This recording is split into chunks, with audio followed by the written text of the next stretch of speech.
Halo semuanya, di sini saya akan mengevaluasi kembali materi pembelajaran metodologi penelitian pada tanggal 5 Desember 2024, yang dimana pada hari itu kami membahas tentang 4 soal metodologi penelitian yang telah diberikan dosen kami sebelumnya pada minggu lalu, yang dimana soal yang pertama itu adalah uraikan dengan jelas pengertian instrumen penelitian baik dalam konteks penelitian kuantitatif maupun dengan konteks penelitian kualitatif. Nah, artinya di sini kita harus tahu dulu apa itu instrumen penelitian. Nah, instrumen penelitian itu adalah alat bantu ukur untuk mengumpulkan sebuah data. Nah, jadi instrumen penelitian ini adalah alat bantu ukur yang dimana alat bantu ukur ini dapat membantu penelitian untuk mengumpulkan sebuah data. Nah, berarti kita harus tahu dulu alat bantu ukur kualitatif itu apa. Alat bantu ukur kualitatif itu adalah peneliti itu sendiri, yang dimana kita tahu penelitian kualitatif ini adalah penelitian yang dilakukan secara wawancara mendalam oleh si peneliti kepada narasumber. Nah, yang kedua, itu kita harus tahu dulu apa itu penelitian kuantitatif.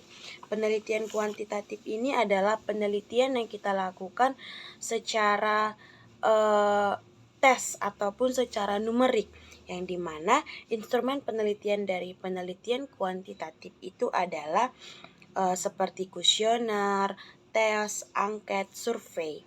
Nah, itu adalah alat bantu ukur dalam penelitian kuantitatif. Nah, soal yang kedua itu ada tuliskan jenis-jenis instrumen penelitian dan sajikan contoh dari masing-masing jenis instrumen penelitian yang Anda maksud. Nah, yang dimaksud di sini itu kita harus tahu dulu apa itu instrumen penelitian. Nah, tadi kan kita sudah tahu instrumen penelitian itu adalah alat bantu ukur untuk mengumpulkan sebuah data. Nah, kita harus tahu dulu instrumen penelitian itu ada terbagi menjadi berapa. Yang saya dapat dari penjelasan minggu lalu, instrumen penelitian itu ternyata ada dua. Yang pertama itu ada observasi dan yang kedua itu ada wawancara. Yang dimana observasi, yang dimaksud dengan observasi ini adalah instrumen penelitiannya itu adalah sebuah lembar observasi, yang dimana di dalam lembar observasi ini ada terdapat sebuah pertanyaan. Nah, nanti lembar observasi ini adalah sebagai instrumen penelitian kita untuk kita terjun langsung ke lapangan. Nah, yang kedua itu ada wawancara. Wawancara ini adalah pertanyaan yang disajikan oleh si peneliti kepada narasumber.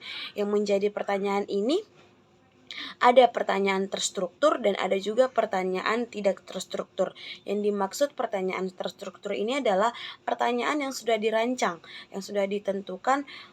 Contohnya pertanyaan yang satu ini, pertanyaan 1-10 ini sudah dirancang, yang nantinya akan dipertanyakan oleh si peneliti kepada narasumber langsung.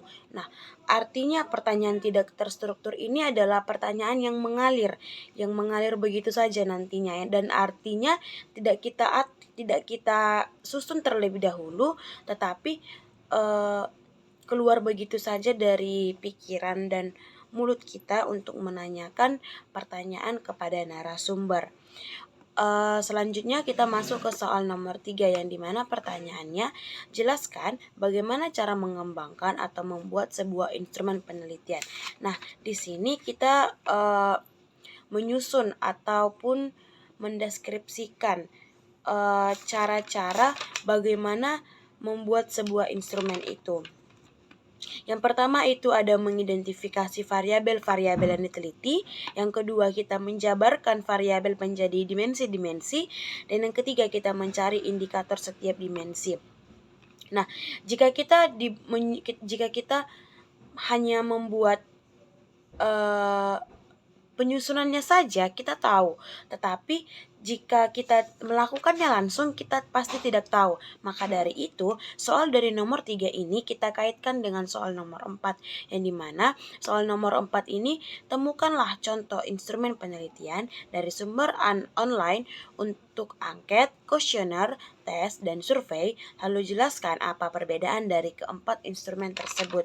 Nah, kita nomor 4 dengan nomor 3 ini saling berkaitan sebenarnya, karena nomor 3 ini kita disuruh menyusun kan langkah-langkahnya bagaimana caranya untuk membuat sebuah instrumen, sedangkan nomor 4 ini kita disuruh untuk menyebutkan arti dari satu-satu jenis seperti tes, kuesioner, angket, dan kita berikan contohnya. Nah, untuk menjawab nomor 3 dan nomor 4, kita harus membuat praktek langsung bagaimana cara melakukan contoh dari tes, survei, angket, kuesioner. Sebelum itu kita harus tahu dulu apa itu angket dan apa itu kuesioner. Nah, yang dimaksud dengan angket adalah alat memperoleh pernyataan ataupun keterangan, yang dimana sebagai contohnya, apakah kamu suka belajar? Nanti jawabannya ada ya dan tidak. Itu adalah contoh dari angket. Yang kedua itu ada kuesioner. Kuesioner ini sebuah pertanyaan yang ditanyakan oleh si penanya kepada si penjawab nantinya. Contohnya itu begini. Apakah kamu suka pelajaran metodologi penelitian? Nanti jawabannya nanti di situ setuju, tidak setuju, sangat tidak setuju, atau sangat setuju. Atau contohnya itu kita buat apakah